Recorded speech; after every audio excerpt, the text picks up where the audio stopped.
Imagine a world where every word is a picture, every sentence a gallery. While most languages use alphabets with just a few dozen letters, Chinese employs thousands of intricate characters.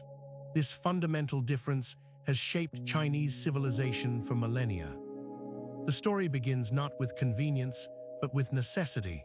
Around 1200 BCE, during China's Shang Dynasty, the earliest Chinese writing emerged on oracle bones.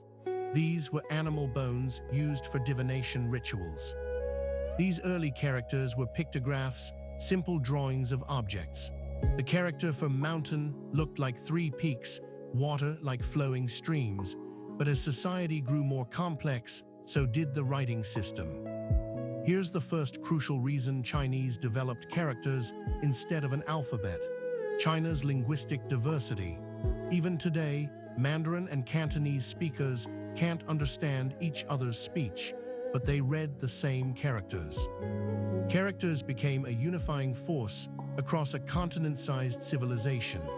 While Europe fragmented into different languages using different alphabets, Chinese characters maintained cultural continuity across thousands of miles. But how do characters actually work?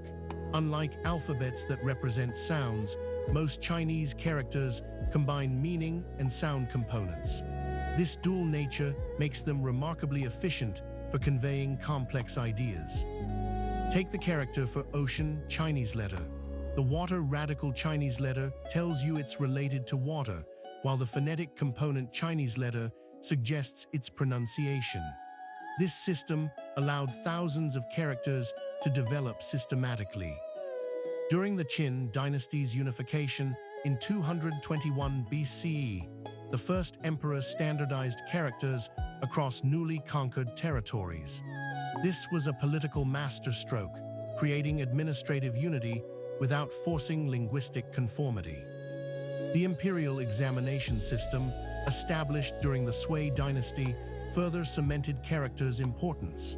For 1300 years, mastering characters was the only path to power and prestige in Chinese society. Now consider this: Chinese has many homophones, words that sound identical but mean different things. Characters distinguish these instantly. The syllable she can mean is, city, affair, or to look, all written with different characters. This homophone richness would create chaos in an alphabetic system. Characters provide visual disambiguation that alphabets cannot. It's like having built-in context for every word. Classical Chinese literature demonstrates another advantage: conciseness. A four-character idiom like Chinese letter, Chinese letter, Chinese letter, Chinese letter, adding pupils to a painted dragon, conveys a complete story about perfecting something with one crucial addition.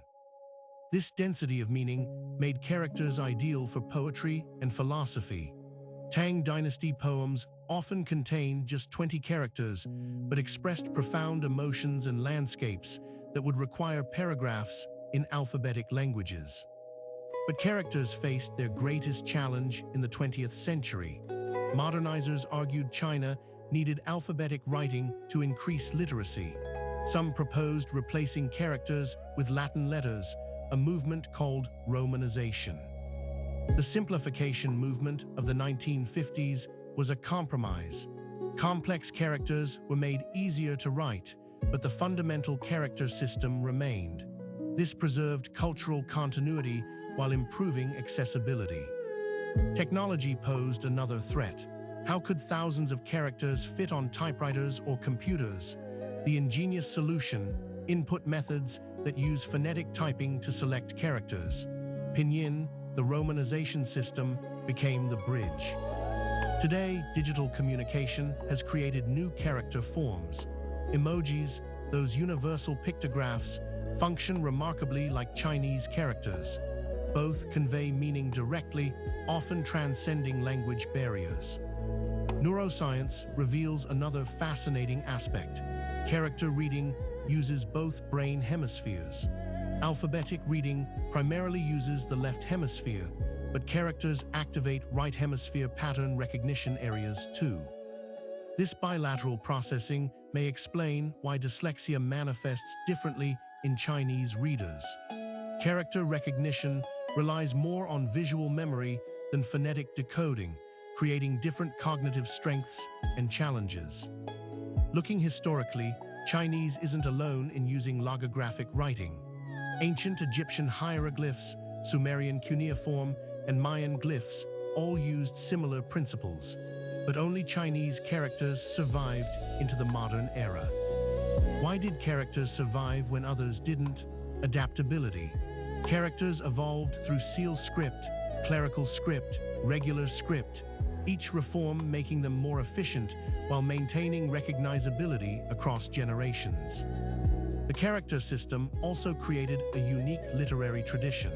Because characters represent meaning more than sound, classical texts from 2,000 years ago remain readable today. Imagine reading Shakespeare in the original pronunciation, impossible for English, routine for Chinese. This continuity enabled something extraordinary, the world's longest unbroken literary tradition. From the Book of Songs, compiled 2,500 years ago, to modern novels, Chinese literature forms one continuous conversation across millennia. Characters also influenced neighboring cultures. Japan, Korea, and Vietnam all adopted Chinese characters, adapting them to their own languages. This created the East Asian cultural sphere, united by character literacy. In Japan, characters merged with syllabic scripts. Kanji characters convey meaning, while hiragana and katakana handle grammar. This hybrid system shows how characters can complement phonetic writing. Some critics argue characters are inefficient for modern life. But consider this: Chinese children learn about 2,500 characters for basic literacy, similar to the 2,500 words English speakers need for comparable reading ability. The real efficiency comes in advanced literacy. Once you know character components, you can often guess new character meanings.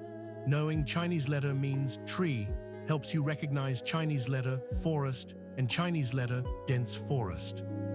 In the digital age, characters have gained new advantages. They're information dense, conveying more meaning in less space than alphabetic text. This matters for interfaces, signage, and mobile screens. Artificial intelligence is now learning characters too. Machine translation between Chinese and alphabetic languages reveals something fascinating. Characters often translate more accurately for abstract concepts because they carry built-in semantic clues. So why no alphabet? Because characters solved China's unique challenges perfectly. They unified diverse dialects, preserved literary continuity, handled homophones elegantly, and adapted to every technological revolution. Characters aren't just a writing system, they're a cultural DNA. They encode Chinese ways of thinking, categorizing the world, and expressing relationships between concepts.